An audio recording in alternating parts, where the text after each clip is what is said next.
Welcome back, algebra friends. So as we have worked our way through systems of equations and talked about graphing, we've talked about elimination and substitution, it's now time to think about what can we do if we have a linear meaning a line, inequality instead of an equation, so less than or greater than.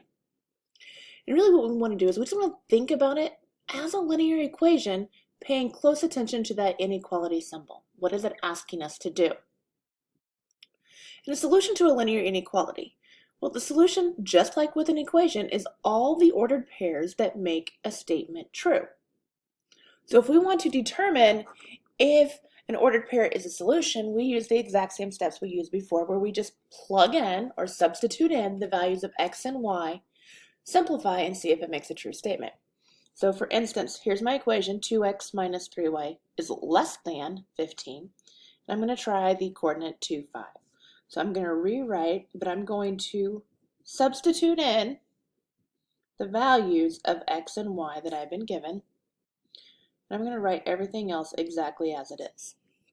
So I have 2 times 2 minus 3 times 5 is less than 15. So what is 2 times 2? Yeah, 4.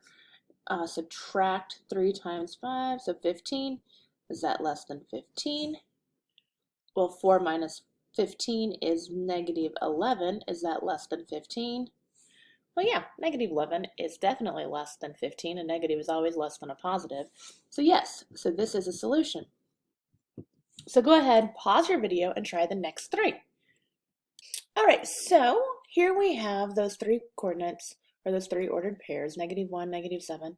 If that was not a solution, 19 is not less than 15. 3, negative 4 was also not a solution because 18 is not less than 15. But 0, 0 worked out well. Yes, that is. 0 is less than 15. Now, if we're just given an inequality, like 2x minus 3y is less than 15, in an ordered pair and we need to check it, this is a great method. But what if we need to know all of the ordered pairs? We need to see or be able to explain, well, all of these would make this statement true. Now think about that. This is a linear, so it's a line, and lines go on forever. That would be astronomical, like you could not do that. So we need a method that we can show on a graph, okay, everything over here, now all of these ordered pairs are a solution. And that's what we're gonna work on. So here we go. First things first, we gotta go back and think, how did we have our equations set up before when we were working? Do you remember way back in inequalities when we talked about, let's just say here, let's say I have a line and I would say something like this. I say, okay, well, it looks like all of my solutions are, hopefully you were thinking greater than or equal to 0, right? Remember the closed circle? Or I could have had something set up, and let's say I was using the number 2, and it looked something more like this. Yeah, that would have been x is less than 2, not equal to. Remember, the open circle means less than, but not equal to. That's what that close will tell us. And we use much of the same when we go into graphing linear inequalities on a graph.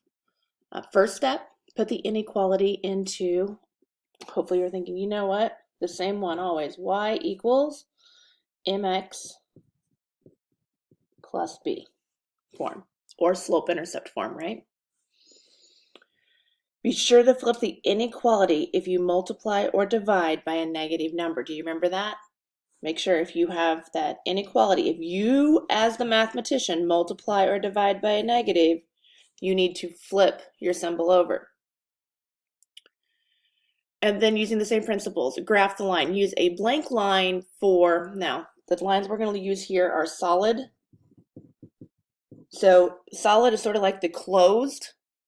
A solid line for less than and equal to, or greater than or equal to. When it is equal, we use a solid line. But to use an open, well, then we use a dotted line if it's just less than or greater than. And then we need to shade. We need to actually mark, okay, everything over here is a solution. And we shade above the line if it's greater than or equal to, because if it's greater, it's above the line. Or we'll shade below if it is less than or equal to, because below would be below the line. So let's take a look at our example we were working with. We had 2x minus 3y is less than 15. First step, remember, get it into y equals mx plus b. So the first thing I'm going to do is I'm going to subtract the 2x from both sides and rewrite this. I now have negative 3y is less than negative 2x plus 15. Remember, we like to write the x value before the constant. Still solving for y, so I'm going to divide by negative 3. Now right there, I said as a mathematician I'm dividing by negative 3. So I'm going to circle that so I remember to flip it. I'm going to go ahead and divide everybody, because what we do to one side when we multiply and divide, we must do to all. So I now have y. Remember, I circled that, so I'm going to flip it over. Y is greater than negative 2 and negative 3. I'm dividing. That's going to make a positive. So I'm just going to keep that fraction. It's already simplified. And a positive 15 and a negative 3, when I divide, will provide a negative 5. Now the first step is just like before. We are going to graph this starting at the y-intercept. What is the y-intercept? Negative 5. So I'm going to go ahead and put my point at negative 5. And then I'm going to follow my directions. 2/3, 2/3, 1, 2, up 2 over 3, right? 1, 2, 3. Now remember, I like to get 2 on there if I can. 1, 2. I really can't, but you know what? I'm just going to kind of... So visually, when I go to make this line, it's going to look like a good line. This is a good time to use a straight edge. If you have one, grab a ruler or a protractor, whatever you may have. And I need to check to see. Straight line or dotted line? Is it solid? It's always straight. Is it solid or dotted? Yeah, this is like an open circle, right? It's not equal to. So it's going to be a dotted line. I'm going to create that dotted line just like you have done before using y equals mx plus b.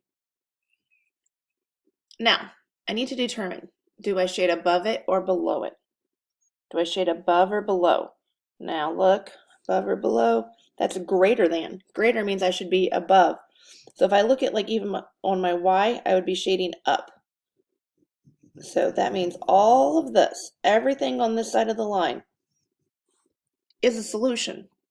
And you could check any of those coordinates.